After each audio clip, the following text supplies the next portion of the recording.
오늘 말씀 예레미야서 30장 12절부터 24절까지입니다. 예레미야 30장 12절부터 24절까지 한 목소리로 읽겠습니다. 여호와께서 이와 같이 말씀하시니라. 내 상처는 고칠 수 없고 내 부상은 중하도다. 내 송사를 처리할 재판관이 없고 내 상처에는 약도 없고 처방도 없도다. 너를 사랑하던 자가 다 너를 잊고 찾지 아니하니 이는 내 악행이 많고 내 죄가 많기 때문에 나는 내 원수가 당할 고난을 내가 받게 하며 잔인한 징계를 내렸도다. 너는 어찌하여 내 상처 때문에 부르짖느냐. 내 고통이 심하도다. 내 악행이 많고 내 죄가 허다함으로 내가 이 일을 너에게 행하였느니라. 그러므로 너를 먹는 모든 자는 잡아먹힐 것이며 내 모든 대적은 사로잡혀 갈 것이고 너에게서 탈취해 간 자는 탈취를 당할 것이며 너에게서 노력질한 모든 자는 노략물이 되리라.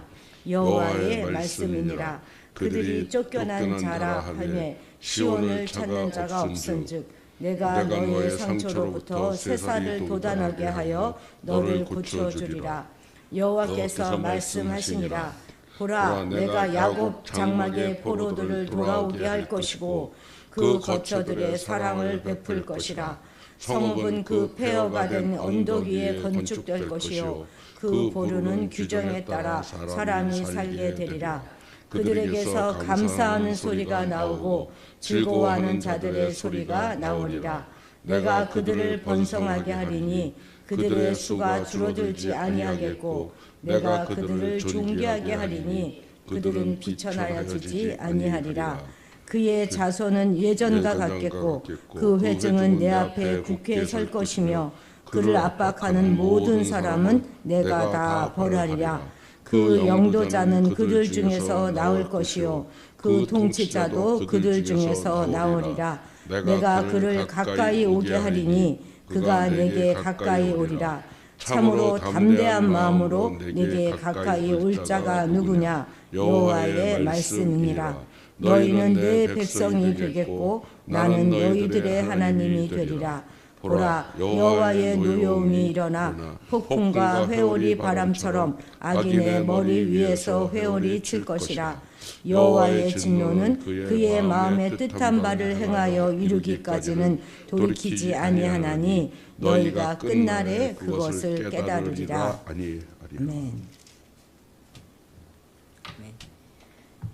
그동안 예레미야는 예루살렘 백성들에게 심판을 예언해 왔었습니다.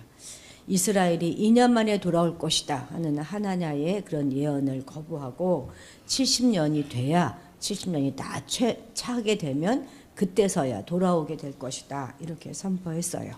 그런데 갑자기 지금 예레미야는 구원의 메시지를 전하면서 하나냐의 표현을 그대로 인용하기도 합니다. 그래서 이 30장과 31장을 위로의 책이다 이렇게 부르기도 하는데 여기서는 이스라엘의 상처가 다 치유될 것을 선포하고 있습니다. 여호와는 이스라엘의 상처를 치유할 뿐만이 아니라 이스라엘과 언약까지도 맺으십니다. 여호와가 이스라엘을 포로에서 귀환시킬 뿐 아니라 다시 그 땅으로 들어가게 하시고 또 언약을 맺는 분으로 나오는 것이죠. 이런 점에서 예레미야 30장은 창세기부터 여호수아까지 나오는 그런 주제들을 다시 한번 반복하고 있습니다. 우리 12, 13절 같이 읽겠습니다. 여호와께서 이와 같이 말씀하시니라. 내 상처는 고칠 수 없고 내 부상은 중하도다. 내 송사를 처리할 재판관이 없고 내 상처에는 약도 없고 처방도 없도다. 아멘. 이는 이제 유다 백성들이 바벨론의 1, 2차 침공으로 인한 고통과 속박으로부터 벗어나기 위하여 스스로 노력해 왔지만 아무런 효과도 거두지 못했을 뿐만 아니라 오히려 그런 모든 상황이 더 악화된 그런 사실을 염두에 두고 하시는 말씀이 분명합니다. 시온은 지금 치료될 수 없을 만큼 치명적인 상처를 입었습니다. 그 상처를 아물게 할 약은 어디도 없는 거예요. 하나님이 원수같이 되어서 자기 백성을 치신 것이기 때문에 처음부터 이것은 치료를 기대할 수가 없는 것이죠. 유다는 바벨론의 침공을 받은 이후에 바벨론에 종속되자 거기서 벗어나기 위해서 온갖 노력을 다하였습니다. 그런 노력 중에 하나가 바로 애굽을 의지하는 거였죠. 유다가 보기에 애굽은 능히 자신들을 바벨론의 그런 속박으로부터 벗어나게 해줄 수 있는 정말 의지할 만한 그런 대상이었습니다. 물론 아수르가 새로운 패자로 등장하고 또 그 후에 바벨론이 고대 근동 지역의 그런 패자로 등장하였지만 그래도 여전히 유다는 마치 애굽의 도움을 받으면 이 바벨론의 종속에서 벗어날 수 있을 것처럼 생각하였던 것이죠. 뿐만 아니라 애굽 역시 자신들이 유다를 그들의 상처로부터 고쳐줄 수 있는 의사다 이렇게 자처하였습니다. 유다가 자기를 의지하면 반드시 바벨론으로부터 그들을 구원해 주겠다 이렇게 약속했습니다. 그래서 시드기야 왕을 비롯한 유다의 그 관료들은 비밀리에 애굽과 동맹을 맺은 것이죠. 하지만 애굽은 그들의 창상을 고칠 수 있는 의사가 아니었어요. 왜냐하면 유다의 상처는 그들의 죄에 대한 하나님의 보응이었기 때문에 그렇습니다. 애굽이 아무리 강한 나라라 할지라도 유다를 구원하기에는 절대 역부족입니다. 그래서 성경에서는 애굽을 갈대 지팡이다 이렇게 표현하기도 하지 않습니까? 죄에 대한 하나님의 징계로 인한 창상을 고칠 수 있는 의사는 오직 이 세상에 없어요. 오직 하나님 아버지이신 것입니다. 그 상처가 그 아픔이 하나님으로부터 말미암았기 때문에 거둘 수 있는 분도 하나님뿐이신 것이죠. 그런데 유다는 이를 깨닫지 못하고 애굽을 의지하면서 스스로 자기의 모든 상처를 고쳐보려고 하다가 더욱더 치명적인 상태에 이르고 만 것입니다. 즉 애굽을 의지하여 독립을 꾀하다가 바벨론의 처절한 응징을 받고 나라는 망하였고 백성은 사륙을 당하거나 아니면 열방 가운데 흩어지게 되고 만 것입니다. 그런데 이와 같은 어리석음을 범하는 것이 인간들의 보편적인 성향이라는 거 아십니까? 대부분의 인생들은 다 자신의 죄로 인하여 인생의 질고를 겪을 뿐만 아니라 마지막에는 영원한 멸망에 떨어지게 되고 맙니다. 그런데 인생들은 그러한 자신들의 운명을 스스로 개척해 보려고 안간힘을 쓰지요. 즉 우상 종교에 빠지기도 하고 또 자기가 선행을 쌓고 수련을 하고 수양을 하는 것으로 극복해 보려고 합니다. 그러나 이런 모든 것들은 착각에 지나지 않는 것이죠. 인간의 모든 고통은 대부분 그들의 죄에 대한 하나님의 형벌입니다. 그렇기 때문에 하나님으로서 세상에 오신 예수 그리스도의 거룩한 피를 수혈받아야지만 그래야지만 고칠 수가 있는 것이죠. 그리스도 외에 그 어떤 다른 것으로서 인간의 모든 그런 아픔과 고통과 상처를 고칠 수 있다 그렇게 주장하는 자들은 모두 다 가짜 의사들입니다. 돌팔이 의사가 환자의 병을 더 악화시키듯이 그리스도 외에 인생의 어떤 의사로 자처하는 자들이 인생을 더욱더 비참한 길로 빠지게 하는 것이죠. 정말로 인생의 죄의 고통 가운데서 구원할 의사는 오직 예수 그리스도 한 분밖에 계시지 않습니다. 그리스도께 나아가는 자만이 그로부터 그 예수님의 피를 수혈받아서 고침을 받을 수 있는 것이죠. 그리스도의 거룩한 치료의 손길, 위로의 말씀, 놀라운 권능으로만 사람이 안고 있는 근본적인 문제는 해결받고 치유받을 수 있습니다. 우리는 그리스도 이외에 어느 곳에서도 구원과 치료의 길이 없다 하는 것을 반드시 깨닫고 잊지 말아야 하겠습니다. 자, 16절 같이 읽어볼까요? 그러므로 너를 먹는 모든 자는 잡아먹힐 것이며 내 모든 대적은 사로잡혀 갈 것이고 너에게서 탈취한 자는 탈취를 당할 것이며 너에게서 노력질한 모든 자는 노략물이 되리라. 아멘. 이것은 선민을 박해하는 자가 당할 그 운명을 지금 말씀하고 계신 것입니다. 그러니까 그들이 하나님의 선민하게 행한 그대로 그들에게 보응될 것이다 하는 말인 것이죠. 그런데 그 결과는 전혀 다릅니다. 하나님의 선민은 박해를 받았지만 망하지 않고 보존돼요. 그렇지만 하나님의 선민을 박해한 그 자들은 완전히 망하게 되기 때문입니다. 물론 여기서 유다를 박해하는 자란 누굴 말합니까? 바벨론을 가리키는 것이죠. 물론 바벨론이 유다를 박해한 데는 하나님의 섭리가 개입된 것이 사실입니다. 하나님께서는 타락한 선민에 징계하시고 연단하시기 위하여 바벨론을 사용하셨어요. 그러나 그렇다고 해서 그것은 바벨론이 의롭다거나 바벨론이 유다보다 더 선해서 그런 것이 아닙니다. 유다가 비록 타락하여서 하나님의 징계를 받는 그런 처지가 되었지만 여전히 그들은 하나님의 백성이고 하나님의 긍휼의 대상, 관심의 대상인 것입니다. 하나님께서는 비록 악한 바벨론을 들어서 선민의 그런 징계한 그 도구로 사용한 것은 사실이지만 그들로 하여금 선민을 치도록 충동하신 것은 결코 아닙니다. 바벨론이 선민을 친 것은 전적으로 그들의 자유의지에 따른 것이고 그들의 탐욕의 결과인 것이에요. 따라서 그들이 탐욕을 고집하면서 하나님의 백성들까지 대적한 죄에 대한 응분의 징벌을 당하는 것은 당연한 것입니다. 이처럼 하나님께서는 당신의 백성들과 하나님을 동일시하신다 하는 것을 우리는 반드시 기억해야 할 것입니다.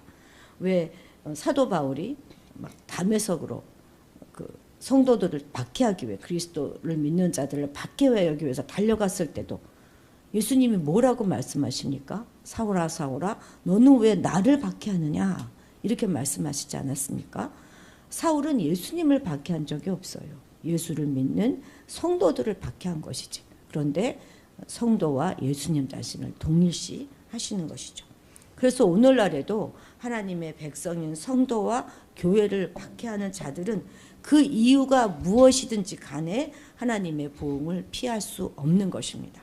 하나님의 백성이 타락한 데 대하여 백성을 징계하기 위한 하나님의 섭리가 그 원인일 수도 있을 것입니다. 분명히 그럴 수도 있어요. 그러나 그럴지라도 교회와 성도를 박해한 자들은 자기 몸처럼 눈동자처럼 하나님의 눈동자처럼 아끼는 교회를 해하려고 한 그 대가를 반드시 하나님으로부터 멸망의 보응으로 받게 되는 것이죠. 그렇기 때문에 성도는 어떠한 이유로서든지 원수들에게 박해를 받더라도 낙심하지 말고 그들이 비참한 말로를 그들이 받을 그 비참한 말로를 생각하면서 용기와 소망을 가져야 하는 것입니다. 또한 원수들에게 박해당하는 자리에만 머물지 말고 하나님께서 당신의 몸처럼 당신의 눈처럼 아끼는 그런 우리들에게 그와 같은 일을 허용하신 이유는 무엇일까 하는 것을 깨달아서 그에 합당하게 행해야 하는 것이죠. 만약에 징계의 목적이 있다면 얼른 회개하고 죄로부터 돌이켜야 할 것이고 만약에 또한 연단의 목적이 있다 이렇게 생각될 때는 인내와 정결의 노력을 통하여서 자신의 신앙을 더욱더 순수하게 만들어 가야 할 것입니다. 23, 24절 같이 읽겠습니다. 보라 여호와의 노여움이 일어나 폭풍과 회오리 바람처럼 악인의 머리 위에서 회오리 칠 것이라. 여호와의 진노는 그의 마음에 뜻한 바를 행하여 이루기까지는 돌이키지 아니하나니 너희가 끝날에 그것을 깨달으리라. 아멘. 하나님께서는 악인들을 그 마음에 작정하신 대로 반드시 심판하실 것이고 악인들은 자신들에게 작전된 그런 심판의 경과가 실제로 성취되는 그날 하나님의 말씀이 얼마나 진실한 것인가 하는 것을 분명히 깨닫게 될 것이다 하는 말씀이죠. 근데 그 마지막에 깨달았을 때는 이미 늦은 것입니다. 그런데 여기서 말하는 악인의 정체가 누구를 말하는지는 정확하지 않습니다. 지금까지 이제 본문 그 앞쪽에서는 다 유다를 가리켜 악인이다 이렇게 말씀하셨었습니다. 그런데 우리가 이 30장이 전체적으로 선민의 회복에 관하여 언급하는 내용이다 하는 것을 감안한다면 아기는 바벨론이 될 수도 있을 것입니다. 이 중 어떠한 견해가 더 적당한지는 우리가 판단하기가 쉽지 않습니다. 그러나 어떤 견해를 취하든지 본문의 말씀은 분명하게 성취된 것이죠. 전자의 경외를 취할 경우에 아기는 유다이다 이렇게 경우에도 BC 586년 예루살렘이 완전히 멸망한 것으로 성취되었고, 후자의 경외 아기는 바벨론이다 이런 견해를 취한다 할지라도 BC 539년 바벨론이 완전히 페르시아에 의해서 멸망됨으로 성취되었습니다. 하나님께서는 타락한 선민도 그리고 선민을 핍박한 바벨론도 모두 다 멸망시키셨어요. 유다는 하나님의 심판의 예언을 믿지 아니하였기 때문이고, 바벨론은 더더욱 이를 우습게 여겼지만 하나님께서는 당신의 마음에 뜻한 바를 그대로 다 이루셨던 것입니다. 오늘날도 그렇죠. 하나님께서 악인에 대한 심판을 예고하신 것은 한두 번이 아닙니다. 성경을 보면 하나님의 그런 종말론적 심판 예고는 거듭거듭 나오고 있습니다. 이는 종말론적 심판이 하나님의 마음에 뜻인 것을 분명하게 이제 말해주는 것이죠. 그렇기 때문에 악인에 대한 종말론적 심판은 반드시 이루어지게 될 것입니다. 하나님의 심판은 마치 이 세상에 있는 것이 전부인 양 생각하고 살아가면서 하나님의 말씀을 거역하는 그런 자들을 향해서 철저하게 준비되고 있습니다. 다만 하나님께서는 그런 심판의 때를 가능한 할 수 있는 한 최대한 뒤로 늦추고 계시는 것이죠. 왜 그러십니까? 그것은 단 한 사람이라도 더 구원하시기 위함입니다. 그래서 오래 참으시면서 심판을 최대한으로 유보하고 계시는 것이죠. 사람들이 하나님의 말씀을 믿고 안 믿고는 그들의 자유입니다. 하지만 그에 대한 책임은 스스로 져야 하는 것이죠.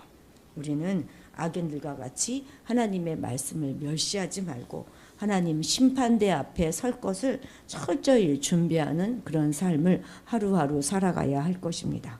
그래서 우리에게 주어진 하루하루를 하나님의 말씀에 순종하면서 오로지 이 세상을 경건하게 그리고 또한 거룩하게 살아가는 성도들이 되어야 할 것입니다. 기도하시겠습니다.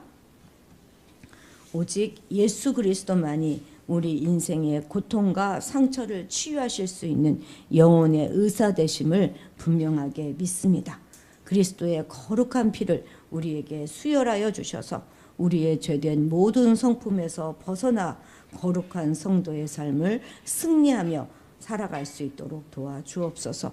우리를 박해하고 어려움을 주는 모든 상황과 사람에 대하여 끌려다니는 것이 아니라 그 같은 일을 우리에게 허용해 주신 분이 하나님이심을 믿음의 눈으로 바라보게 하옵소서. 그래서 회개할 것이 있다면 속히 회개하고 돌이키게 하시고 인내와 정결한 삶을 통해서 넉넉히 연단의 인내의 자리에까지 나아갈 수 있도록 이끌어 주옵소서. 하나님의 심판은 반드시 이루어진다 하는 것을 기억하고 우리의 하루하루의 삶이 하나님의 심판대 앞에 서는 그것을 준비하는 그런 삶이 될 수 있도록 이끌어 주옵소서. 감사드리며 예수님의 이름으로 기도드렸습니다. 아멘. 아멘. 오늘은 북한을 위해서 기도하는 날이죠.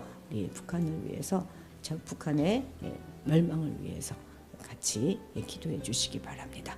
여름 수련회를 위해서 기도해 주시고, 오늘은 중고등부 학생들을 위해서 이제 시험이 끝나서 이제 마냥 좋고 신나게 놀 것들만 기대하고 있는데요. 미리미리 잘 준비하는 우리 중고등부 학생들을 위해서 기도해 주시기 바랍니다. 다 같이 주님의 이름을 크게 부르고 기도의 자리로 나아가도록 하겠습니다.